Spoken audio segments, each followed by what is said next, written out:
What's up, guys? Coming to you with a new announcement from FFG. They just announced a new game called Armada. And basically, it's going to be your Star Destroyers. They're going to have capital ships. It's going to be more of a tactical, strategic combat game where you're a fleet admiral.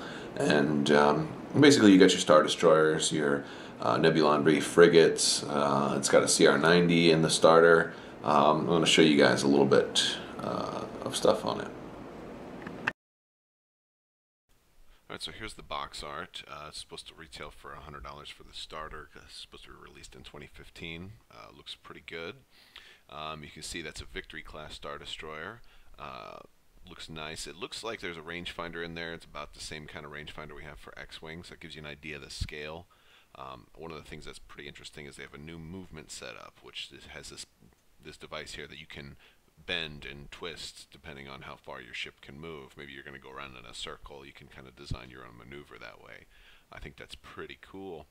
Has squadrons of fighters. Now they're obviously not to scale, and the squadrons don't come pre-painted, but the capital ships apparently do. You can see some painting on the that Victory class Star Destroyer and on that CR-90 there. Dice looks similar to the X-Wing's dice. They're some different kinds. Here you can see the X-Wing squadron unpainted, which some people might not like. I really like that it's a Victory class Star Destroyer. I think that's pretty cool.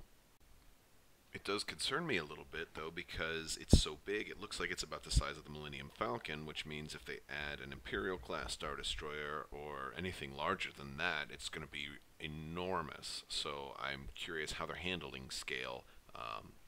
They might not be handling scale that well at all, considering that the squadrons are so big when you lined up next to a Star Destroyer.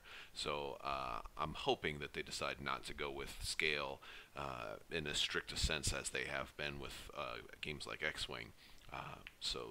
If so, then you can fit all kinds of things on here. It looks really cool that they're going to have different arcs and different shields, so you want to, maybe show your enemy your left side and then kind of angle a little bit to your right side, to kind of work your shields down evenly. It kind of reminds me of some Star Trek games I've played in the past. Here you can see, some of the different abilities and the cards and the power levels for some of the ships, and there's that.